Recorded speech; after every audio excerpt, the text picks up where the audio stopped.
This is the Nightwolf howling at you, and today we're going to take a look at the Masters of the Universe X ThunderCats, Panthor-Man, the Savage Catman.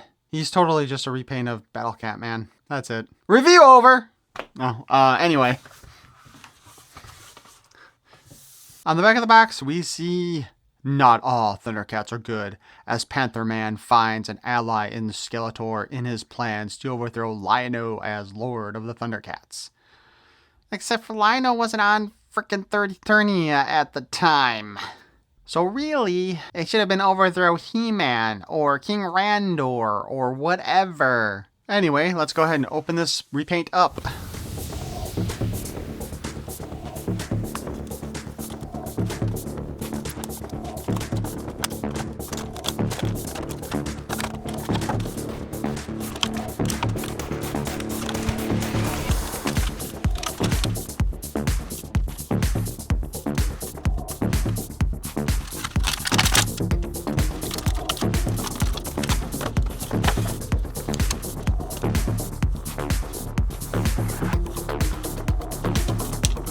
So we have his card here, which shows him basically naked, which, considering that, you know, his other form would be an actual panther, and not, a naked Thundarian. This is kind of pointless.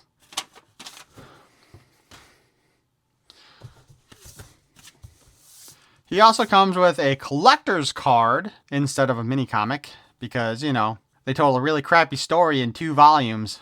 2 issues, whatever. And of course, the card just shows us the same crap we just saw on the back of the box, meaning we had no real creativity. But let's read it anyway. Panthor-Man, the Savage Catman.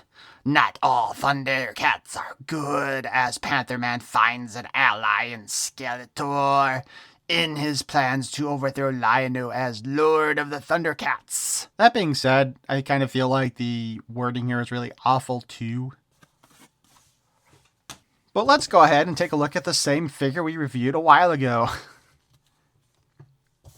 Only his joints are looser now. So, Panthor-Man has the helmet, same helmet as Battle Cat, which is also a really shame because a lot of times when they do the helmets for Panthor, they do give him a different design than Battle Cat's, so that it has like the ram horns on it to go along with Skeletor a little bit more. But we didn't get that here. And we can pull it off, and hey, he's got the same head as Battle Cat also. Just purple. It really is kind of a shame that they didn't give us anything really different on him, you know what I mean? That being said, we've got his claws here, which are exactly the same as Battle Cat's. Which also means be careful because these things snap really easy. That is one thing we learned in my previous review. So you kind of want to be gentle when you work them into place. They just kind of snap in there like that.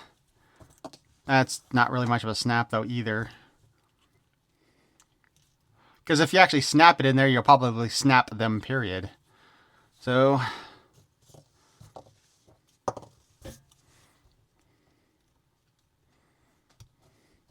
here's our fully armored and weaponed version of Panthor-Man. Isn't he so cool? Never seen a figure like that before. I know I'm being a dick again. Let's talk about let's take the claws off before they break. Let's go over the articulation. Head's on a ball joint, so he can look down. He can look up a little bit. He can spin his head into 360, which means you probably snap his neck at that point if this was a real life thing. And, kind of like cock his head a little bit left and right. The arms spin around, and he keeps knocking his head. They hinge up and down. We have the single joint in the elbow.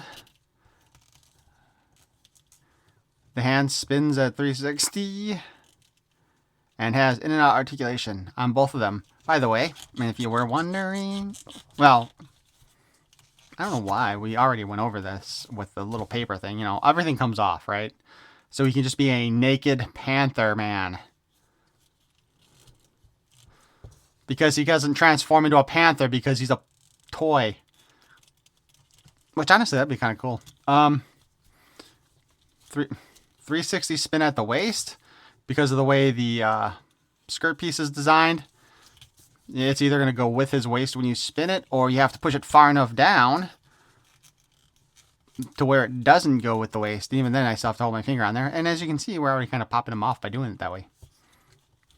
So, leg moves forward about that far.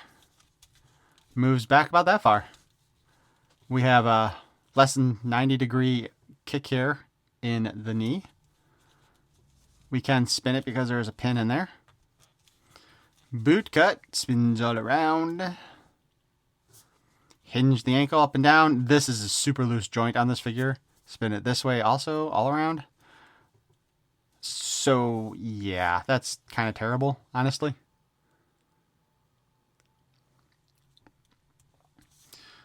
I wish the joints were a little bit stiffer.